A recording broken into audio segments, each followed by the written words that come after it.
And we're not live. Yeah. We are not live. We're not live. We are recording though. Yeah. But we are alive. We're live. Yeah. Isn't that, you can say an animal is live? Can you? No, that's not a thing. A live fish. Alive. Yeah, that fish is alive. It's not a... Oh, it is alive. But you don't say a live fish. There's two words. A live fish. Why are we talking about this? A live fish. And that is the intro to our Star Wars podcast. Okay. Thanks for tuning in. This is another Overthunk podcast. Yeah. As you could tell from our intro, we are talking about the Star Wars franchise. It was very clear. I think our clarity is our best quality. Our clarity? Yeah. That we are clear. Yeah. We're clear. How transparent we are is I thought consistent mediocrity was our best quality. No, that's our selling point, but it's not actually our best quality. Okay, there's a difference. Yeah. There's a difference. Yeah. Just by listening to you guys, I would say that your general negative outlook towards what most people enjoy is your defining characteristic. I can't deny it. The man has a point. In case you were wondering, I'm Ezra. I'm joined by Keegan. Yeah. And our guest host, Neil. Host. The Salt Bench. Guest host. We made this Isn't it mistake just last guest? time. He's Just a guest, not a guest. Not a host. Yeah. All right. I'm hosting you in my flat. Yeah, we Okay, are. well then in that case he is a guest. Yeah. host, yeah. He is hosting guests. Yeah. And also, we didn't even invite him. We were just on his couch, and he's like, "I'll be in this podcast." Yeah, that's how it works. Almost like we I've didn't. watched a Star Wars movie. Yeah, we didn't invite Neil. Almost like we didn't invite new Star Wars movies. Whoa! Oh, you didn't though? I mean, You cried during The Force Awakens, bro. You watched it 7 times in theaters. I just 6 times in theaters. Actually, I really wanted to watch it 7 times in theaters, but then my wallet said no. You watched it at midnight on your birthday for the first time. It wasn't midnight. It was the late show. Yeah, it was 10:30. It was way off midnight. But it ended It around it ended on your birthday. That's true. Wait, did we go out before my birthday? Yes, we were getting to. Yes, at neighborhood. Neighborhood. This is completely irrelevant. This is very important to every listener that you know where we had dinner 3 years ago. I'm glad that we all have our memory there. Yes. No Alzheimer's. Well, you here. didn't. You didn't remember that we went out. Well, I remembered that we It was went your out. birthday. And I remembered that. It wasn't midnight.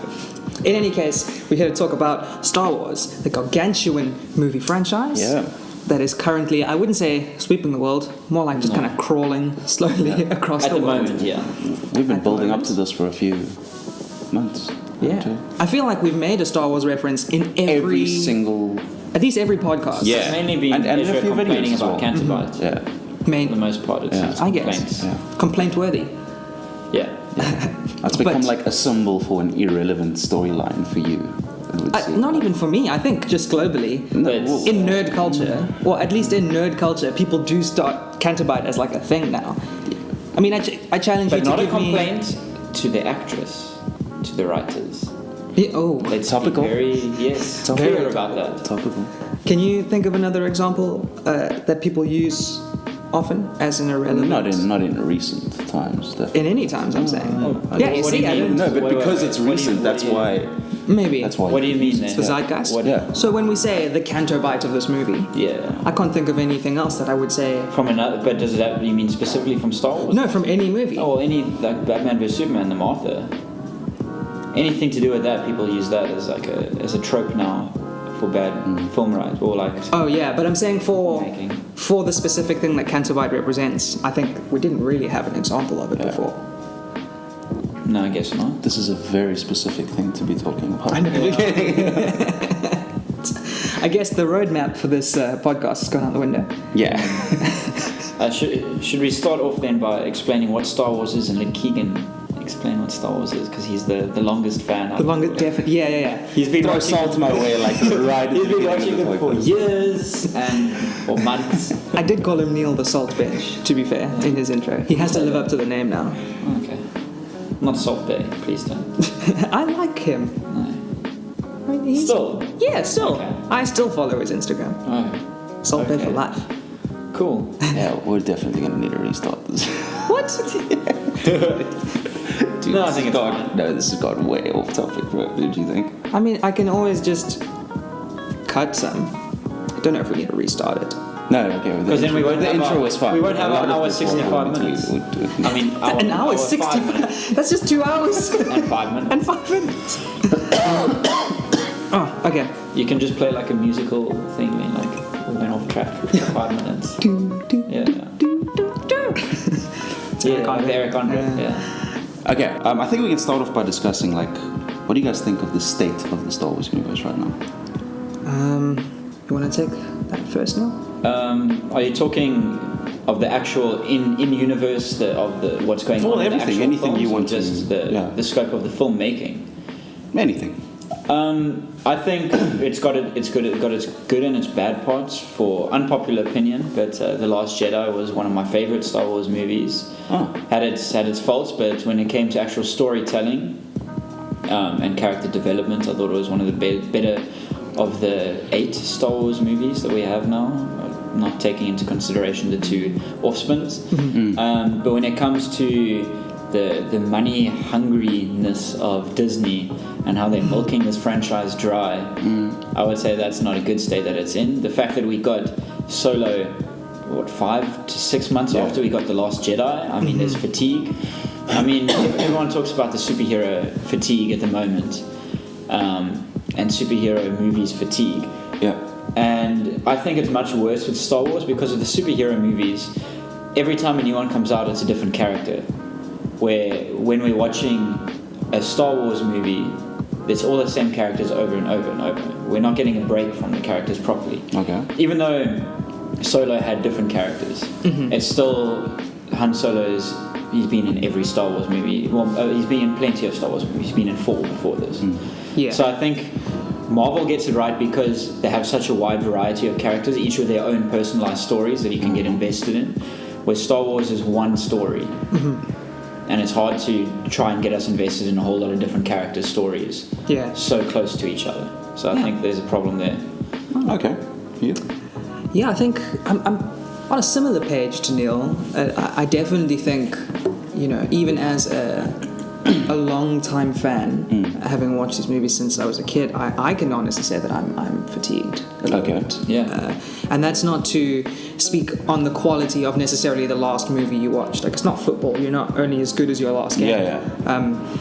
It's So let me get this straight. You guys feel fatigued because of the last 4.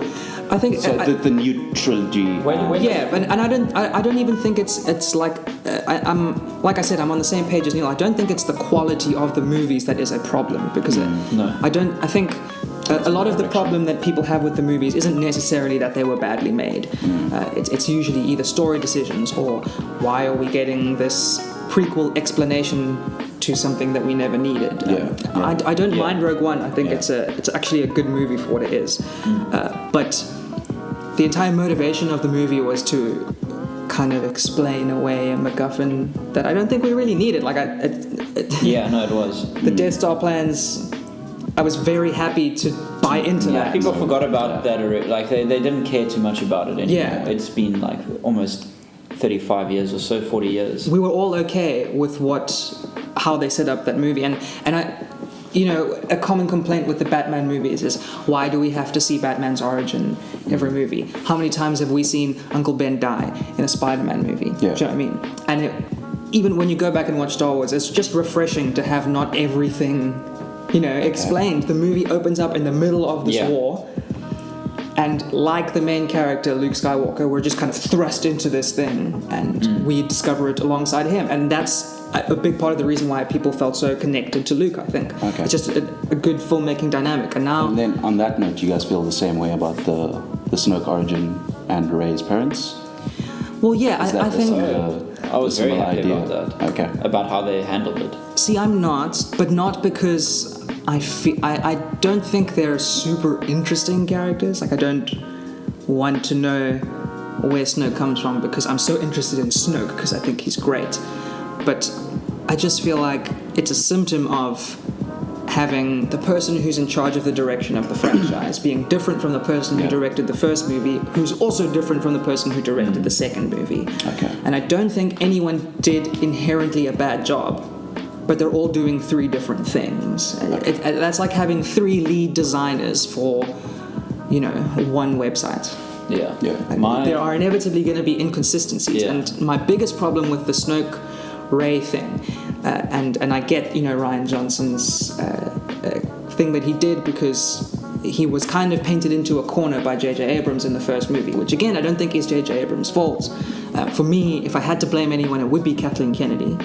But even then, like, her job is to bring money into Disney. It's not to make good movies. Yeah. The good movie part is the director profit. and the actors and the writers, sort of thing. But there was, I think it's disingenuous to say that there was no kind of build-up or importance placed on Rey or Snoke's origin in The Force Awakens. I think that's categorically wrong, whether you like what happened in Last Jedi or not.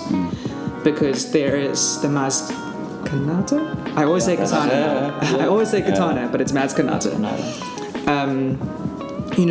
The Force vision that she has, all of these things that very much, it's not even illusion, they just point to her being connected.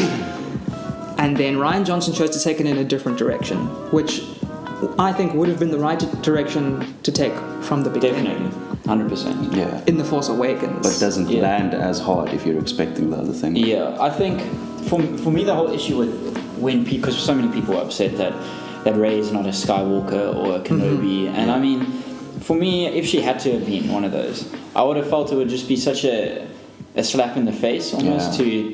It would be indulgent for Star Wars fans. It would be nice for them, and it would be this is for you, Star Wars fans, but it's a slap in the face for filmmaking and for storytelling. Yeah.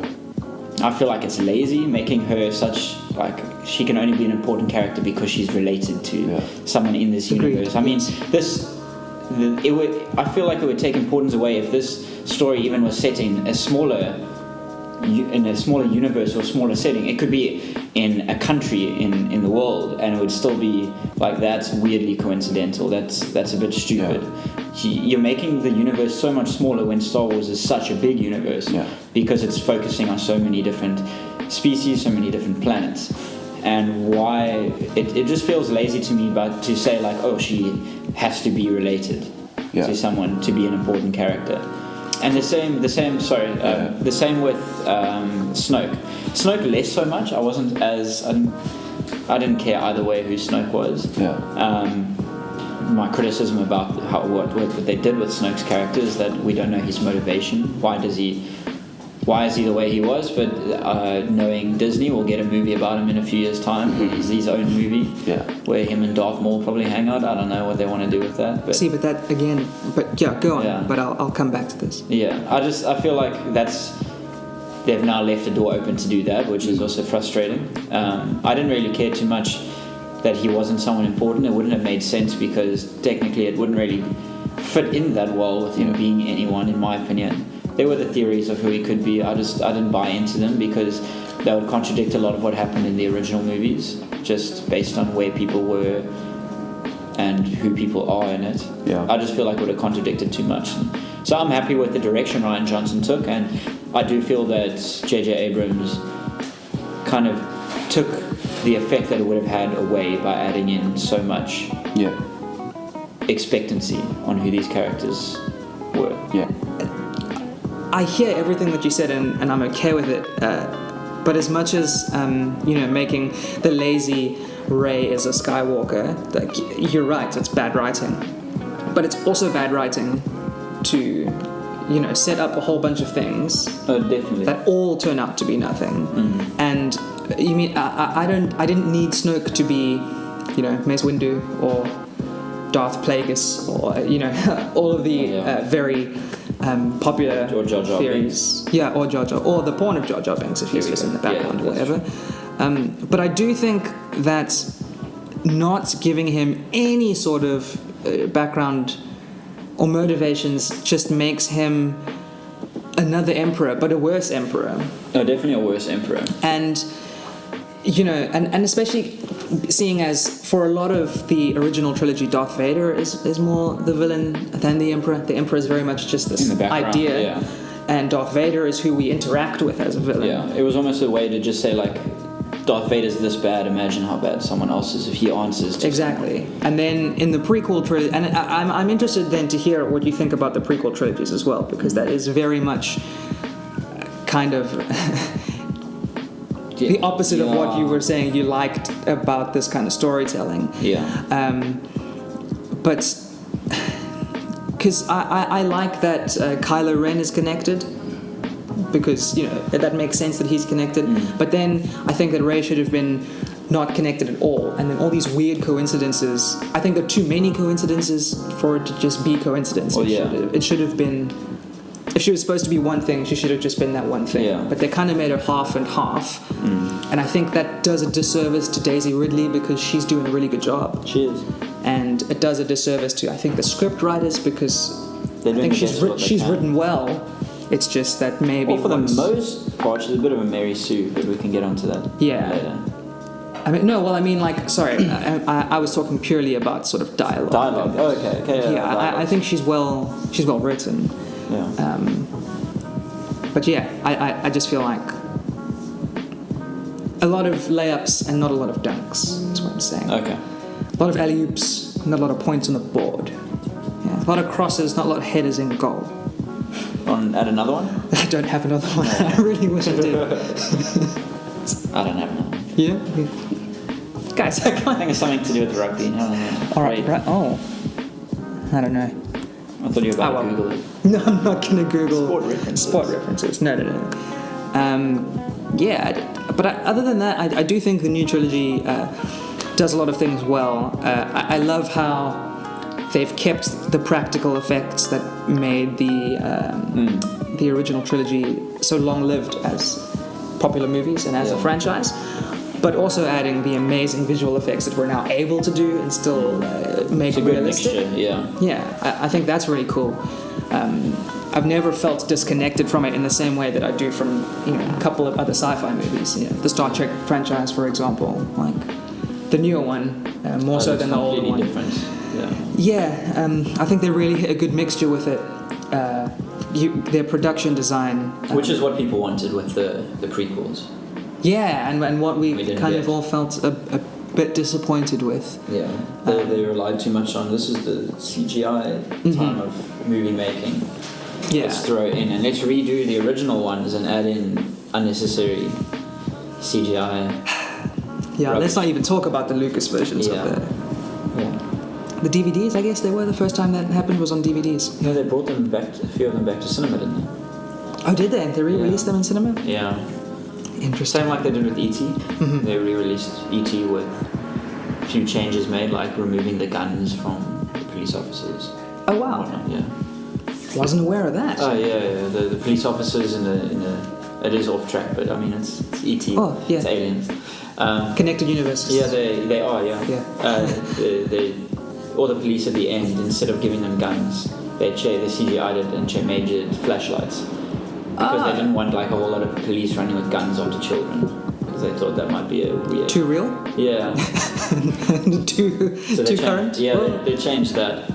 But I'm assuming they changed that like way before now. But the irony. Yeah. Yeah. Yeah, it was I don't know 10 years ago. Oh. But yeah. All right. Do you remember your point, Keegan? Keegan, you had anything to say? That's fucking thrown me off completely. We apologize. So you It's like the thing is, I'm trying to make my points, and you guys are like invalidating my opinion with the like, fan thing every time I try to make a joke. It's a joke. It's just a joke. Like everything I say after that is like irrelevant. No, it's not. I don't think it is. I think it's just a different perspective. You're coming from the perspective of people who started watching it more recently, which is actually, I think, a large majority. A large majority, and I think it's who Disney is trying to target at the moment as well, to an extent, who they need to be targeting. They can't keep relying on nostalgia. And there is the argument that a lot of people who, like myself, have been watching it for a long time are probably just too precious about. I guess. It's off the record. I don't know. We can keep it on if we want or not. We can just skip to when you started that just now and then move on to this. But like I think it's possible that there's always the worry that if you watched something when you were younger, you maybe have this like hallowed opinion of it when you were maybe watching it when I guess my standards for good movies were fairly low when I was a child. Kind of watched whatever. Very easily impressed, I think. So it is possible that they hold a higher regard in my mind. And maybe the new movies are better than I give them credit for, and perhaps the faults that I find in them hit me personally rather than on like a kind of objective criticism level. Yeah. So what do you think of the? I guess my question to you is, what do you think about the fan controversy with like half of fans absolutely loving Last Jedi and half? I mean, that's probably simplifying, half and half, but like the dichotomy of the fan base. Yeah. But I think Neil and I are kind of on different ends of that. Yeah. Ever so slightly.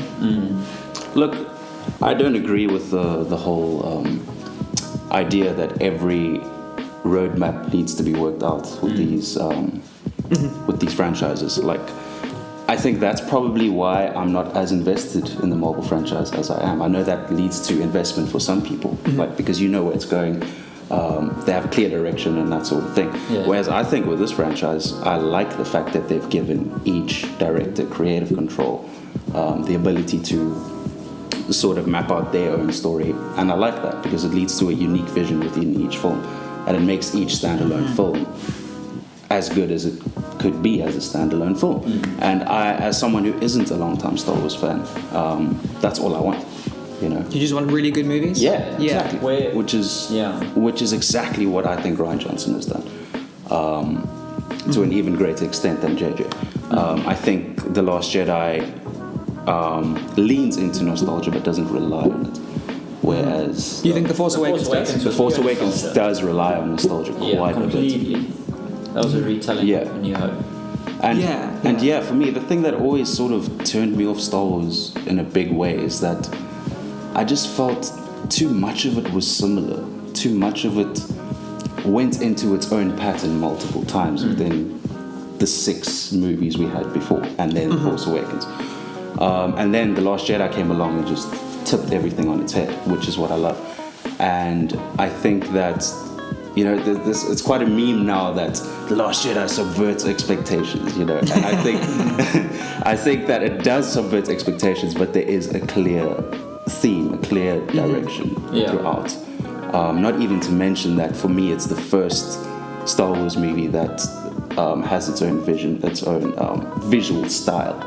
That's very true. Yeah, the visuals are strikingly beautiful. And some really innovative like narrative techniques. I mean, we have Luke and Kylo, the way that they each have a different version of the flash. Past events. We have that Force Skype session, which isn't even some like flashy visual effect. It's executed. It's just reverse shot. So that sort of like ingenuity hasn't ever really been there in Star Wars for me. So I'm firmly on the positive side of The Last Jedi. 100%. I'm on the positive side in a different way. I do think the film, the way that the film was made was great. I really enjoyed it, and I don't agree with the fans who are upset because it doesn't feel like a Star Wars movie. I agree. I enjoyed it because it did feel like its own movie.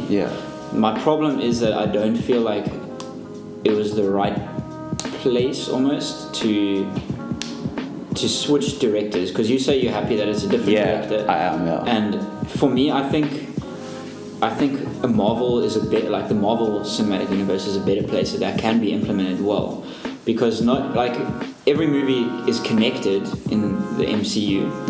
But not every one of them has to.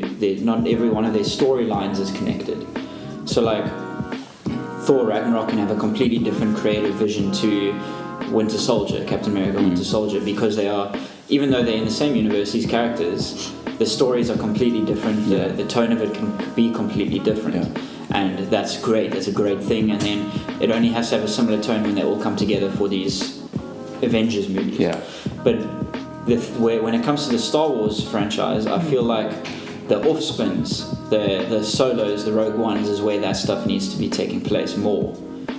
And when it comes to the actual episodes, I don't want them all exactly the same, because I personally did enjoy this one a lot more than I enjoyed The Last Jedi a lot more than The Force Awakens. I think it would have been wiser to stick with, when you're doing a trilogy like that, the MCU movies aren't a trilogy, so you can be mixing it up. The Avengers movies are a trilogy, or whatever you want to call it. I guess it is a trilogy because it's they are 1 and 2 in a sense. That's a trilogy, and they have to have the same tone almost, the same direction that they're going in. Yeah. And when episodes 7, 8 and 9 are a trilogy, I feel like they needed the same tone and direction. Yeah. Otherwise, it messes with it makes it more difficult to follow what's actually happening. I personally enjoyed how they did it. I do think that some of the setups didn't have payoffs that J.J. Abrams put in. I was fine with that, but I understand where people are coming from when they're upset about that. Where it upsets me now, where you say you're happy about them changing up directors, I wish they had done that more effectively with Solo, even though I enjoyed Solo as a movie. But the fact that who was it that was directing it? Ron Howard. Yeah, who originally? It was the duo. Miller. Yeah, the guys who did 21 Jump Street. 21 Jump Street. I feel like it would have been great if they kept them on, because that's showing that this is still part of the universe, but it's different. It's got its own feel to it. Yeah. Where Solo, even though it was a good movie, it still felt very much like this is just another Star Wars movie. Yeah. It didn't have its, to me, it didn't have its own defining characteristics, its own personality, as much as I would have liked it to have, because it's an off-spin. I think I'm kind of on the same page as you in that I do like Rian Johnson's directing style and the way that he translated it into that universe, which is so different from what he had done before, like his previous works. I think him as a sci-fi director is a revelation, because he did a great job with it. But I'm more excited about Rian Johnson being given his own trilogy, where someone with maybe an unpopular opinion, double, triple the creative energy than J.J. Abrams has. I think he should be allowed to start, meet and finish. Meet in the middle, sorry. I said meet and then I realized that sounds like a weird verb. I agree But to give him his own thing to build is great. But I think it's just...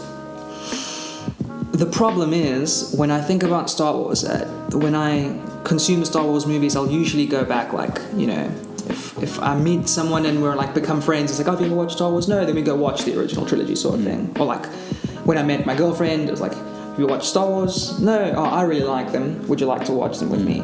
I don't know if I could go back and say hey, we haven't seen episode 9 yet, so we are kind of jumping the gun on how this is going to get wrapped up and sealed tight, and it is a weird thing that J.J. Abrams is going to be finishing it, but it's already weird for me how The Last Jedi has sort of almost invalidated a lot of The Force Awakens, and if you watch The Last Jedi and then go back and watch The Force Awakens, isn't how a trilogy is supposed to work, but they do have to live, I think, together as part of the same thing, then it does get more annoying every time they set up these things, and then it's that's cool. Because when you're watching it, you go, that means nothing. Okay, this thing means nothing. And this thing means nothing. And it just feels like now there are a bunch of superfluous scenes in The Force Awakens. And I know that it wasn't, as you both have said, the most creative movie, because it is very much almost a retelling. Almost just hey guys, remember what Star Wars movies were like? And then we all get back into that mode of what to expect. And then Rian Johnson gave us very much art, as opposed to, J.J. Abrams just kind of... almost repainting the Mona Lisa. It did it very well, and it's cool, and it can hang in your house, but you wouldn't put it in a gallery. Whereas Rian Johnson is cool, you might put it in a gallery, but this is not your normal kind of classic art. So not everyone can come into this room in the gallery because they might not appreciate it. I think there is very much that switch in tone, but now the spin-off movies seem completely useless to me. Because they're all origin stories. It can be argued that Rogue One is not an origin story, but it is an origin story for the plans for the Death Star, which is a weird thing to have an origin story it's for. It's definitely a prequel, so by design. Solo is then an origin story, but a weird origin story in that it still pops us down not really understanding Han Solo. Yeah. I don't think I came out of that movie understanding anything except No, it for didn't. why he's a dick. Yeah, it didn't explain his character at all. But now, No. I think, I haven't gone back and watched the original trilogy since we watched Solo. We watched it quite recently. Yeah. But I even think watching that movie and then going and watching the original trilogy, I'd be a little bit confused as to how he interacts with the rebellion. Just because of like what he experienced in this movie. Yeah. And his kind of almost surprise at the fact that all of this is happening, as if he It felt doesn't a bit out of know. place. Yeah. And again, that kind of messing with something that is, great and that people love. Like I agree with you that I don't think Star Wars is untouchable. Cool things need to happen. Creative, different things. Yeah. Rian Johnson type movies do need to happen. But I think when you forget about the essence of something and what makes something great, and you just think, I could do a better job of explaining this character than George Lucas did. I think you start getting the same issue that we're kind of getting maybe in Game of Thrones, where not enough attention is really paid to what came before. I'm not saying that it needs to be made as if George Lucas made it, but I think, if you're making something new but setting it in a universe, I do think one needs to understand the universe. And Rian Johnson had just the misfortune of being plopped into a universe that J.J. Abrams had made, rather than if he had gotten the first one and he had the open-ended kind of access to George Lucas's world. Because I think J.J. Abrams really narrowed his field of what he could use to a small couple of things, and then he had to in order to make the movie that he would be happy with, he had to turn it into something. And the Solo directors, I think, tried the same thing, but because it was an origin story, like it seems all of them are, because I think we're getting a Kenobi movie. He's going to be that's the speculation.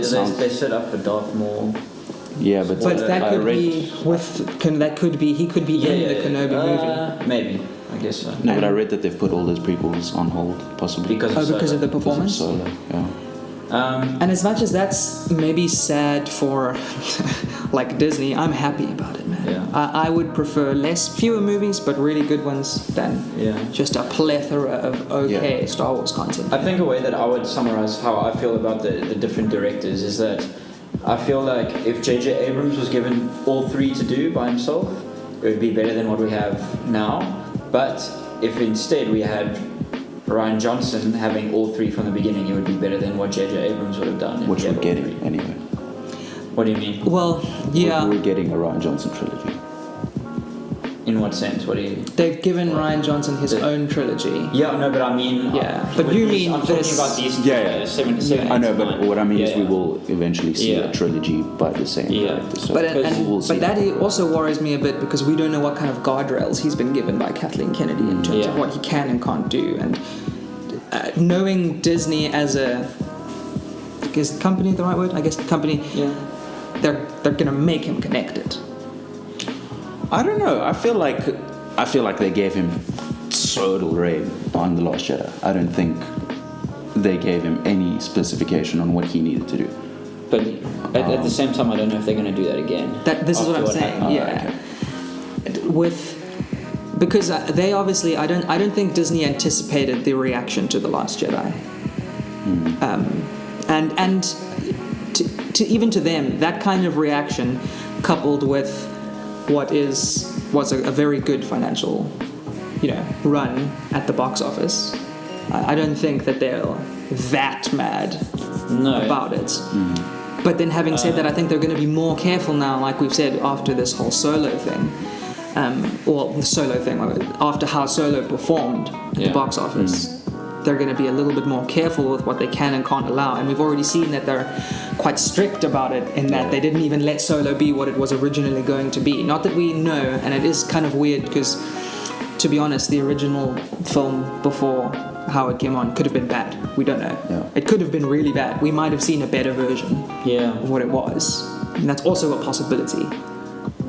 But I think they might be strict on him as to what he can do, even though, because Disney as a company, I don't think they care about a good critic rating on their movies. They're very much a money making as industry. most studios need to be. There won't be. They obviously are happy when they get both, but I think what they mainly want is the money, and I think even though it's one of the highest rated Star Wars movies, I think they're seeing it as a big reason as to why Solo underperformed. They're seeing The Last Jedi as why Solo underperformed. So I think they're going to be. I don't think they'll completely restrict him as to what he can do, but just by seeing as to how they restricted the original directors of Solo, it's already a bit of a telltale as to what's could happen. Hopefully it won't, but I mean it's a reality of what has already happened. And just bouncing off of that, we've had that group that are trying to remake The Last Jedi.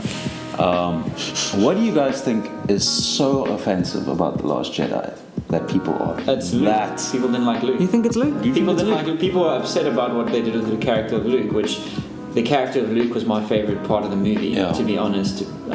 But people, when I spoke to people who were Star Wars fans before they are movie fans, they came out saying, I am upset that Luke is not the Luke that I left off in the 80s. Yeah. He's not the Luke that saved the universe anymore. What happened to him? He's not that I'll do anything to help out, I'm positive guy. Yeah. People miss that Luke. And even to be honest, that's not who he was in episode 6, because he was very torn in episode 6 at times. Yeah. But people are upset at what they did with Luke, and I find that to be the biggest reason. It's not the Canterbite stuff. The Canterbite stuff is what put film critics off the movie a little bit, I think. I think Canterbite, Rey's parents, all of that sort of stuff has piggybacked off Luke, which is probably the most lore-destructive. I think there's also and I think that's definitely the biggest issue for that one group that we talked about, the Star Wars fans before movie fans. Is very well put.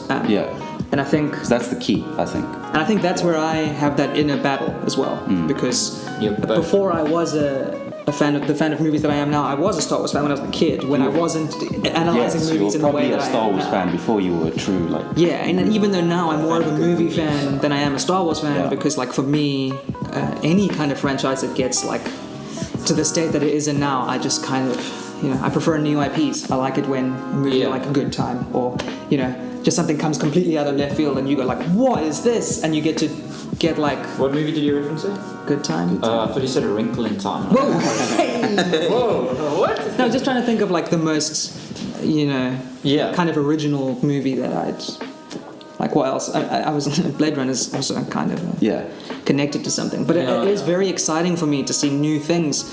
And I get what you're saying. Last Jedi was cool because there were new things in it. But also, a big part of the backlash against The Force Awakens, which there wasn't much of, but you mentioned it earlier, Rey being a Mary Sue.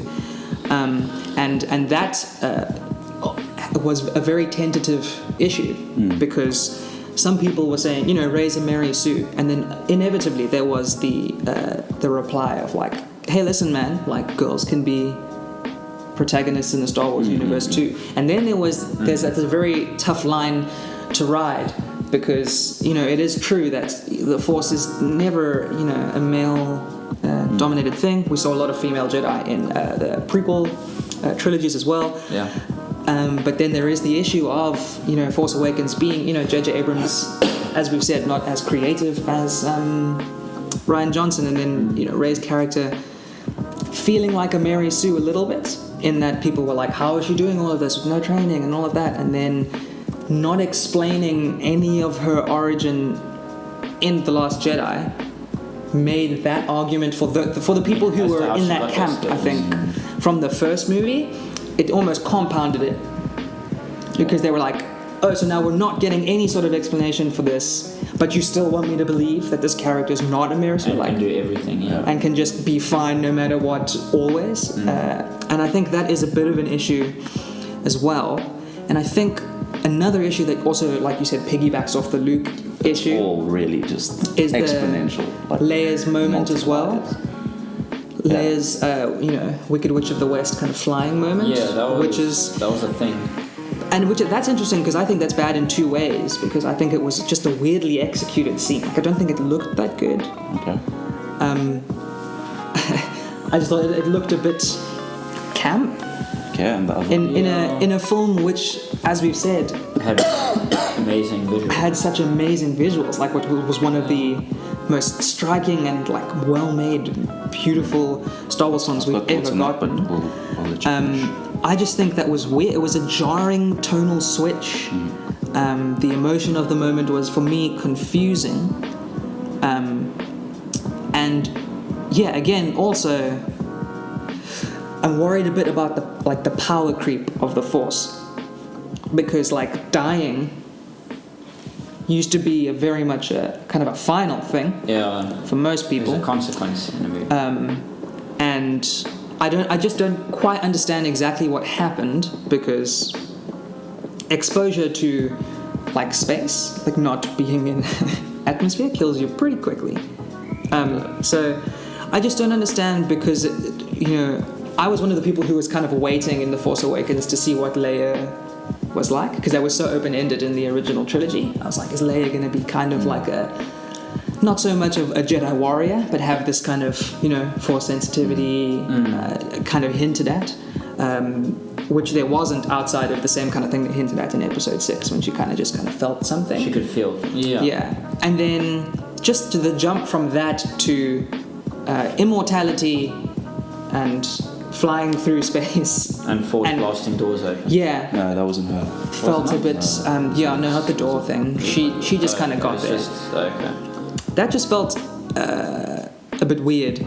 But those are relatively small issues that, as you said, piggyback and get compounded off of the one thing that Star Wars fans had an issue with. Yeah. Which was Luke. Yeah. Mm-hmm. Yeah. And I mean, to what extent do you think they need to make movies or Star Wars movies for Star Wars fans? Or do you think that they should ignore Star Wars fans? Well, for me personally, Star Wars fans are some of the worst fan base there is, so I reckon ignore them as much as you can and focus on making good films. But Disney won't allow that, so... Well, just to go back to all those issues you guys just spoke about, I think that the people that are upset about Luke fail to realize how much time has passed since the last time they saw Luke, which is a key factor. You can't... Firstly, the Force... Yeah, it was 25 years, I think, in the universe. Yeah. And then in The Force Awakens, they very much set up the fact that Luke was some sort of recluse. And people still shocked. Yeah, it's like they weren't really paying attention in The Force Awakens. Like, aren't you upset that Luke wasn't in the fight in The Force Awakens? Shouldn't that be what you're upset about? So that doesn't really make sense to me. The Leia moment, I think I'm fine with the idea of it. I think the idea is great. I think that Force sensitivity coming out when you're on the brink of death, I think that works. I think that's a great idea.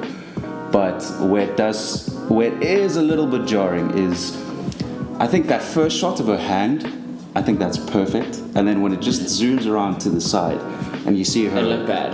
Yeah, like that like 4-second shot of Mary her flying. That's a little bit like... It's just a little bit cringe, just a little bit. Like, it gets better when you watch it a few times over, but... My issue with that whole thing wasn't too much the visuals of it or even her being able to do that with the Force. It was the fact that Carrie Fisher had died, and now they are forcing her to stay in the movie longer than... Yeah, but she died after filming. Yes, yeah, but I feel like we all expected her to die somewhere in the movie, and now she didn't. And I feel like that could have been their way of having her die, instead of now what are they going to do in the ninth one? Are they going to... Is she going to be dead? Or is it is she dead already in the text scroll? Yeah, which is both equally as bad. Well, okay, CGI death is worse than a text scroll. I think they already said they're not going to do a CGI version of it. They don't want to. So it's going to be an off-screen death that we're going to... I don't think that... I think they could have given her... I think they should have just edited the movie, done... I don't know, because obviously it would have been difficult, but I feel like there should have been... I mean, she was in a coma for most of the movie anyway. No, I think the problem is the fact that she's kind of up and at it at the end. I think redoing that end would be very difficult without her, and would have That's required the thing. I think we would have been Yeah. upset if that was Carrie Fisher's Right last at the movie, beginning. and they botched it with some crappy editing or CGI. I think that they were pushed into a bit of a corner as well. Yeah. The character. That's like an understandable problem. So I'm not that out of the problems in that movie. That's like the whole Leia one isn't a big issue for me. Oh, and for me, that's less of a this breaks the movie and just more of like just a weird choice for me all around. But again, it just kind of is a clumsy move in a very not clumsy movie in terms of how it was made. But again, that piggybacked off of I think because that was the people hit have the on the nail biggest on the people head, who have the biggest problem with the Leia thing are the Star Wars fans. Because we've never seen the Force do this. How can I do it now? But those are the same people who are forgetting that for ages in like at first you weren't able to shoot Force lightning, and then they introduced that, but they were fine with that. And it is a sequel. It's not a prequel. It's showing more things that it can do. Sorry, when were you not? When could you not shoot Force lightning? I think it was you couldn't do it in New Hope. It wasn't introduced, was it? When was it first introduced? Well, that's because you don't see. Return of the Jedi. But the Exactly, you don't see. No, but that's not that's a non-issue. I don't think that's an issue because in A New Hope you're introduced to Ben, Obi-Wan, who's teaching Luke the basics of the Force. Yeah, and this for me makes sense in terms of just a narrative progression. Is that obviously the Emperor had to be. Well, he was the Emperor, so he couldn't have been, this Sith Lord without being immensely powerful. And they very much build up to it, and they have it there. Yes, and in the prequels, that's it's there. Yeah. But like, at the same time, but it's explained. I get where you're coming from. It's just I'm not saying that there's no such thing as new. Because I'm glad that we see new Force powers. I like that Luke did the Force projection thing. I don't think that. I really like that. Yeah, I don't like. Some people are like, should have gone there. I mean, but he probably would have died. Yeah. And then not in the same He way. would have died quicker. No. I think him living through that barrage was important as being a symbol, and I think it's very much how it was set up. Yeah. And I'm not mad at that, but it's just that for the same reason that some people are a little bit annoyed with Rey, I think it's weird to then do that for two characters. So Rey being a Mary Sue, whether you're on that bandwagon or not, then you get Leia, who doesn't do any sort of Force things and then does what is arguably the most amazing Force act we see. I don't know. I don't think it is. Escaping death? Well, we've never seen another Force user be thrust into the vacuum of space. We've seen them die. Yeah, we've seen when they did Order 66. 66. When they shoot a plane and it pops open and the one Jedi just dies. Freezes in the vacuum of space. I don't know. And again, I'm not mad at that as a thing. I just feel like it was weird for Leia's character to be able to do it. And I think there would have been a better way to introduce, and they had a whole movie to introduce, to even hint at. And I know that you enjoy the subversion of the movies, but I still think and then Leia does this to save herself without any sort of narrative forth. I don't think that's strong writing. I think things are. What do you mean without some sort of narrative? What did you say? So Leia, in the whole of The Force Awakens, has zero connection to the Force, and then she gets her connection to the Force after being blasted into space, and then she stops herself from dying and flies this way. Rey, who is now kind of, I don't know if it's explicitly said, but she's very powerful, right? Rey, we can agree that Rey is extremely powerful in the Force right now. She's got a natural grasp on the Force, Wasn't able to do anything close to that when she... Yeah, but... when it had been unlocked, even I also would through say something. that Leia had anything to do with the Force in In what? Force Awakens. No, she did. She felt. That's she what I'm felt saying. Honda. Yeah, Yeah. that she could feel Honda. Yeah. For me, But also they explained that it was the awakening of the Force. Sorry to cut it off. Yeah.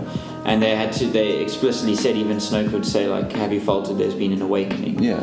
So I don't know if you can read into it that way, but it's almost as if the Force would have become stronger with certain people after the awakening of the Force. And I don't think that everything, has to be as connected as people want it to be. But I do think that the people who are making these movies shouldn't forget about trying to create like a connected or an actual story thing that happens, rather than creating beautiful moments or like creating great moments that are memorable moments, which are cool. But the movies do live on, especially in an interconnected universe, and I don't think that should be like forgotten. Yeah. I think. Sorry again to cut you off.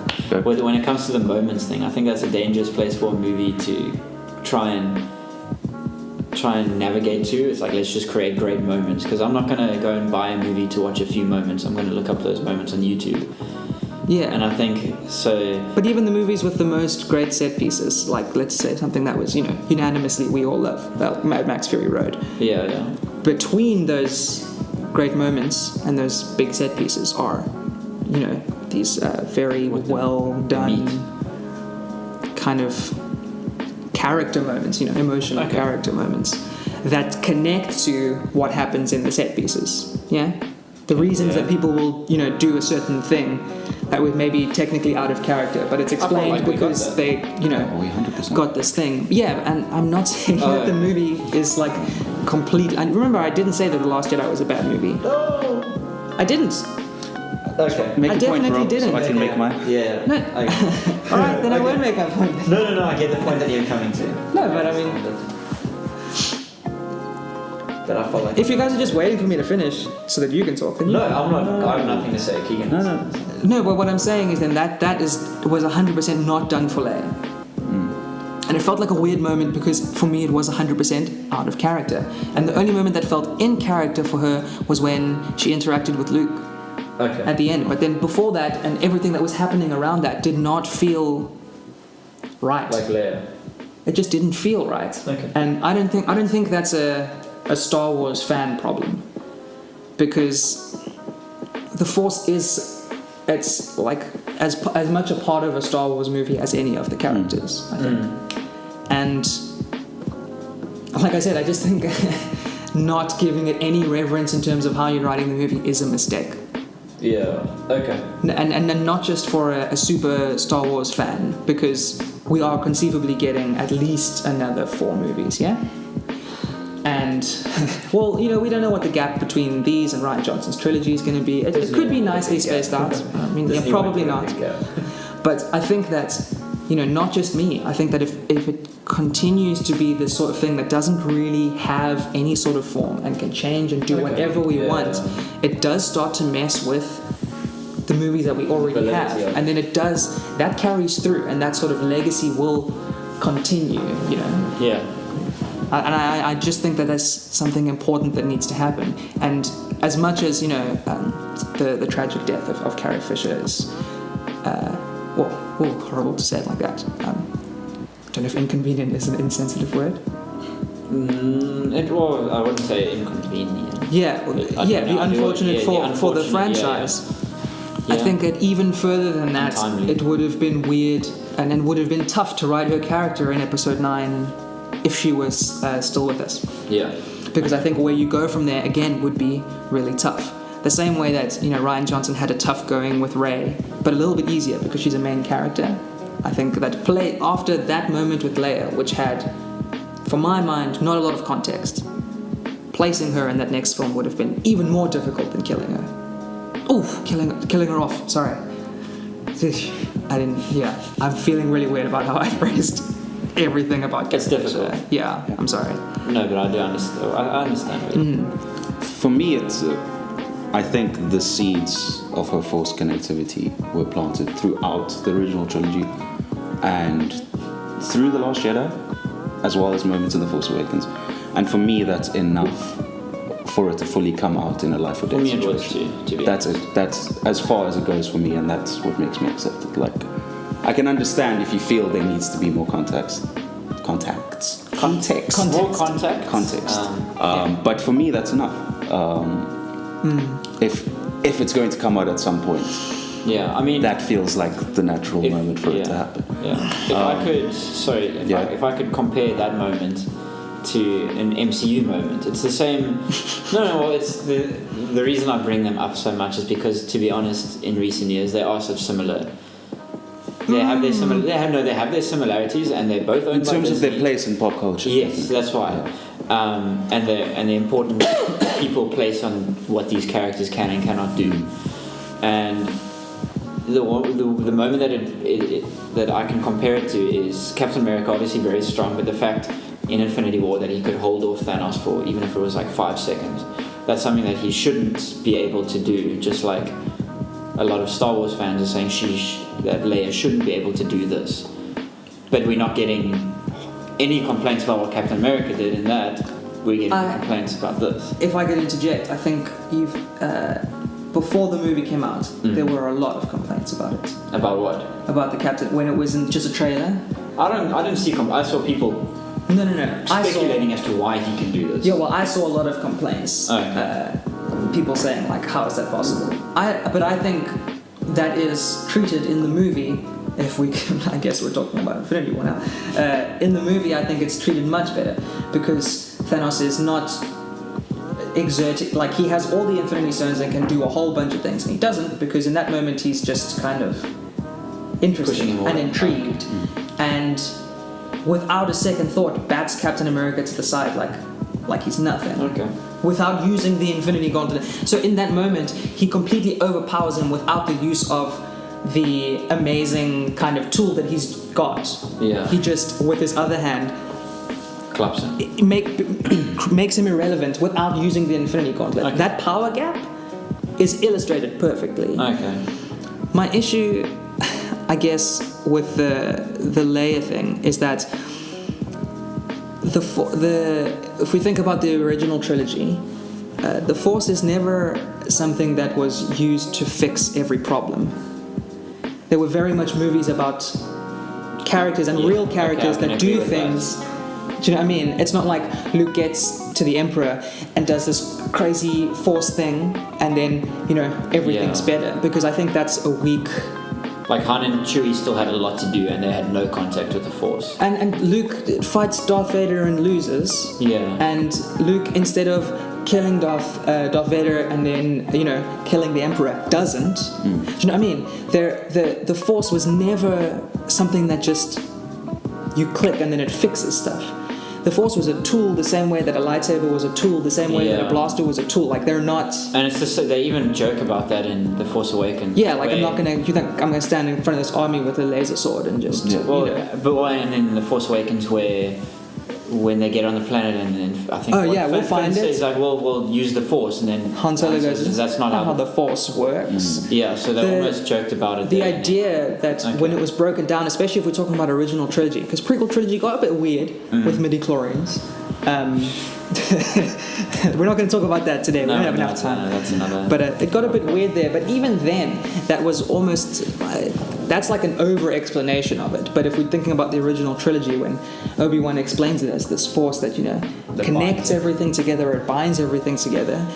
And it seeks balance. But if you learn to be in tune with it, you can feel things. You can influence things. And I just feel like, for me, the Force is an important part of Star Wars.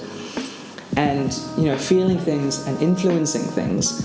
And training, for however long it is to be able to do that. And training like we see explained with Yoda, like, isn't necessarily, like a Rocky training montage of, like, push-ups and fighting and these things. That the Force is this thing that needs to be understood and needs to be felt. And even with Luke, the way that he is training Rey, do you know what I mean? It's this thing that needs to be understood and felt and whatever. And then that moment with Leia just feels like it's weird because I'm not saying that, like, on paper it can't happen. Do you know what I mean? I'm not saying that, like, the Force's limitations are 83 and then Leia went to 84. So, like, That's not okay. I just feel like it felt, for me, wrong. And I'm not saying that, like, I'm not trying to make you guys, you know, like buy into. You're not trying to. I'm not trying to like have this equations that like, okay, now you guys, you get it now, like. It's not like it's how you took it. Yeah, it's like, you thought Neil didn't know? Yeah. Look at this message when he sent this at this, so now you can't deny it. I just feel like for me it felt very wrong, and not because I want Leia to be weak and helpless, but like I thought Leia was going to be much cooler as a general than they made her be, and less of a mom figure, just because that's a bit frustrating, you know.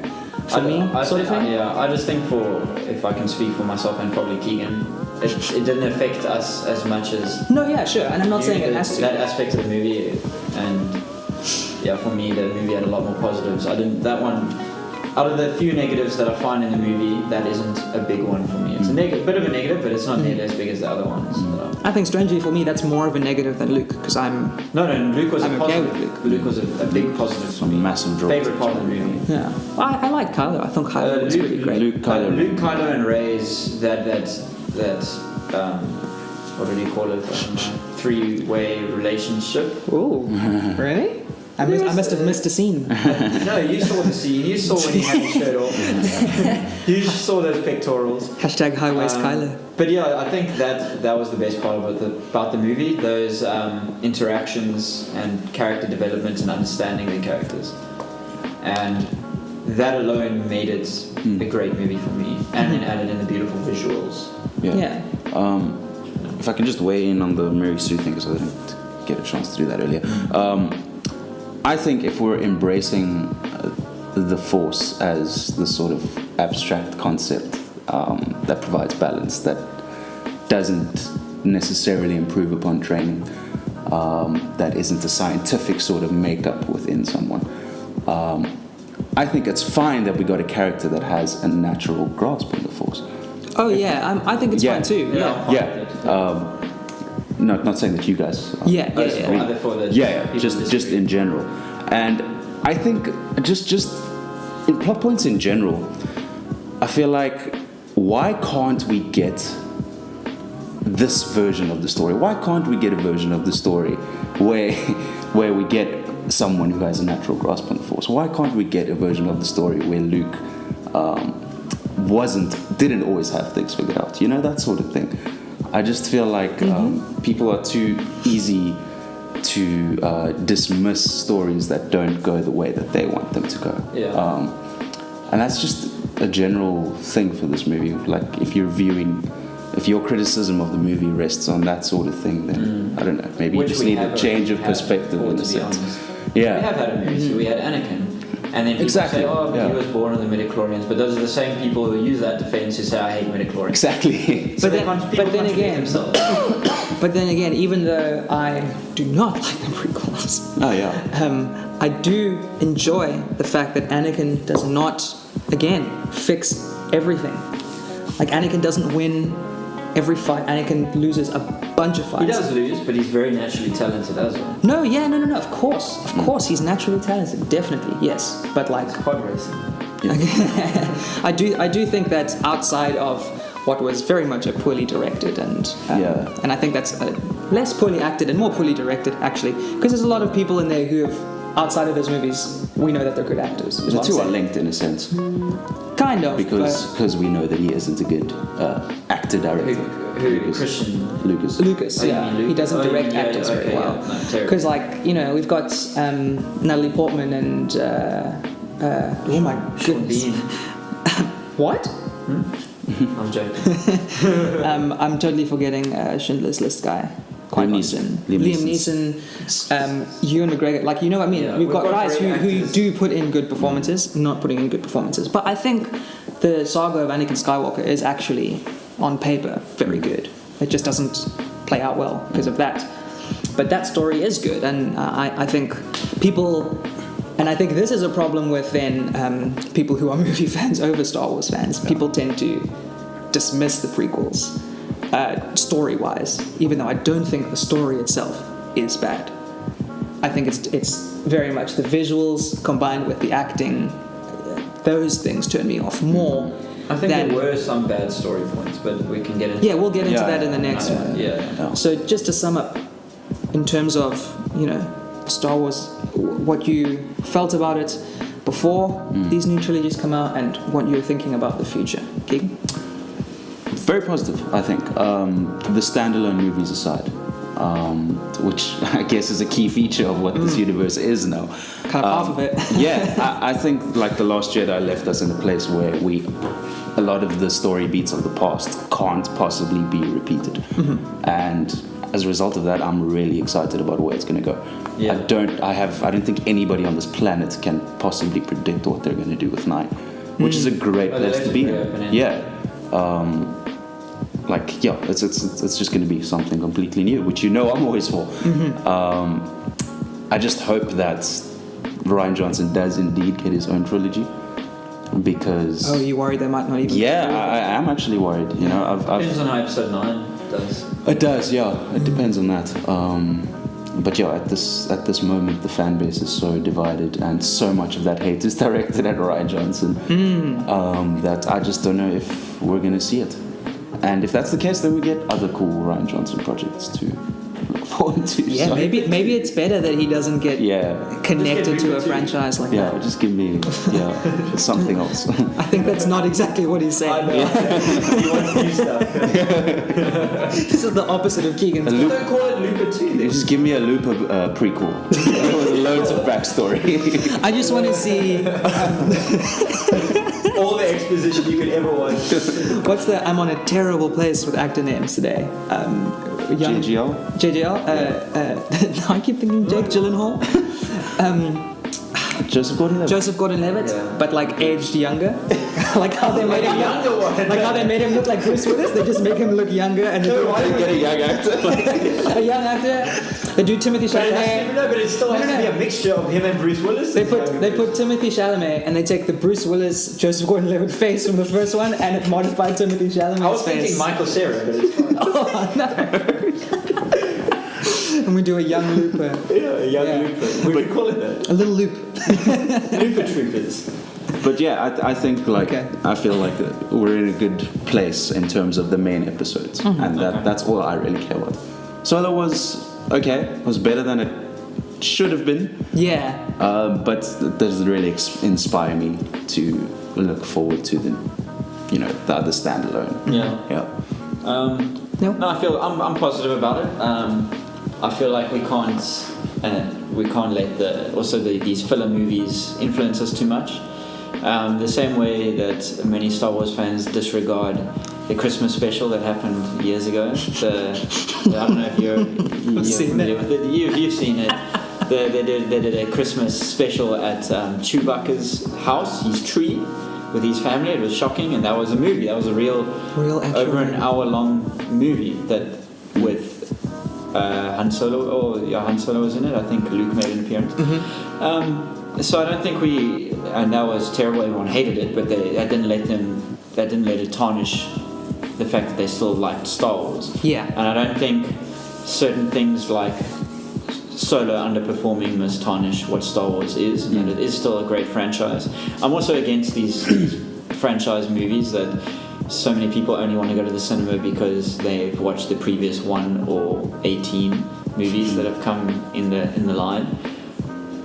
And then people need to also enjoy a movie as a standalone movie. But I'm positive about it. I have no idea where the next one's going, which I'm happy about. I hate the fact that the Force Awakens opened up for the fans to just theorize incessantly for 2 years straight about what's going to happen, which kind of also brought it to a point where Rian Johnson was going to be wrong no matter what he did, in my opinion. Which we can get into that in another one again. Just quickly, which is funny because he wrote The Last Jedi during Force Awakens filming.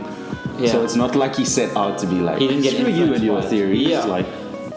I feel like no matter what direction he took, people were going to be angry. There was going to be outrage from people who had theorized for 2 years, and it's a problem that a lot of these franchise movies are getting, these cinematic universe movies are getting, is that when one comes out, people start theorizing about the next one, and I don't like that. I don't think people did that because, when A New Hope came out, people didn't even know there was another one coming out. It wasn't called Star Wars Episode 3. It was just Star Wars originally. There was no hint of another one coming. But it comes back to what you always say, is that going into a movie with no expectations, with no trailers, is pretty much the ideal way to... But the fact that we all theorize about these next ones, I feel like it ruins it a bit, because when something happens that you theorized happens, you spoiled it for yourself in a sense, and when it doesn't happen, sometimes you're upset. You're like, oh, but that's not the direction I wanted them to take. Let the filmmaker make his film and then enjoy it, or don't enjoy it. That's up to you. But don't let the fans influence what you do and I think that's what Disney needs to almost drill into the directors, or the directors need to drill into Disney, which probably won't happen because they like money. But if Disney gives people more free reign, which I'm hoping they do, then I'm looking forward to more Star Wars movies. Okay, cool. I mean, just before I get on to what I said, and I know we're running out of time, but I actually disagree about the theorizing thing. I think that people had always theorized about franchises. I think the problem is that now theories get so validated online. If you post a theory on Reddit, fan theories and speculations, and you get 60,000 likes, and then that theory becomes so pervasive. And I don't think that theorizing is unhealthy. I really don't. I think if we went to Force Awakens and us three had sat and we chatted about that's crazy. What do you think is going to happen? And if that's where it dies, then it's okay. And I think that movies used to be so different in that the only kind of fan feedback that studios would get would be the box office. Is if people went to go see the movie, it's a sign that your movie's doing well. And as much as The Last Jedi, people talk about their hate and whatever for The Last Jedi, I think that I can almost guarantee they're going to go watch Episode 9. I don't think that should be a worry for studio, and I don't think it should affect the filmmaking going forward. I don't think that fan theories should affect the way that you make a follow-up film. But I also don't think they should be discouraged actively. Because I think that telling your fans to think less about the art that you make is inherently a bad move. Because you're taking away someone's experience. You can't take away someone's personal experience with your art. And I think you also can't take away someone's opinions on your art. It's the reason that I support criticism of all things. I think everything should have critics to be allowed. But I've always loved the Star Wars franchise ever since I was introduced to it as a youngin', and I've consumed a lot of the media, like some games, and even read some books of it when I was still a kid, and didn't realize how badly they were written. They were terrible. Very bad. But for me, I've got to say, I'm a little bit tired of the franchise, and that might be because a lot of the side. Are they companion movies? The side movies? I call them filler movies. Filler movies. There are series which now have actually become important because a thing from a series actually popped up in the Solo movie. We won't spoil here, but like what series are you talking about? The animated Rebels, series? yeah. Oh, well, it popped up in Rogue One as well, but it's the whole of what's his name's character? I don't know. What is the one who died? Well, everyone died in Rogue One. What, Galen Erso? Yes. Yeah, but that's fine. That's like I'm talking about we'll talk. Okay. And I just think that I think they need two things. They need to shake up just their approach to the entire franchise. I don't think Rian Johnson getting his own trilogy is very much a future fix. I think that getting J.J. Abrams to do the last movie was a bad move, and I am tentative. I'll probably still watch them. I definitely will still watch them, but they're not really what I'm looking forward to as much as I would have in the future. So I think I'm probably looking forward to other movies more. But Star Wars will always have a place in my heart, just because I'm a massive fan. So I guess that's where it ends for me. Yeah. We'll pick up the discussion on a more in-depth analysis of the actual movies. We're going to be doing another podcast about our rankings of the movies, bound to be a lot spicier than this one. As spicy as this one was, that one will probably be spicier, but we'll talk more about individual stuff and go a little bit deeper on the films. If you want to tell us what you think about the Star Wars franchise, or check out a movie or album reviews, you can do that. If you want to send us hate mail, you can't do that. Yeah, we'll gladly. In comment form, they could. In comment form, you could, but then we'll just subvert it and do the opposite of what you comment, because Rian Johnson is the best director of all time. Yeah. I'm saying that without a hint of irony or sarcasm. Thank you for listening. This has been Overthunk Podcast from Ezra, Keegan, and this guy. We'll see you next time. Cool. Bye.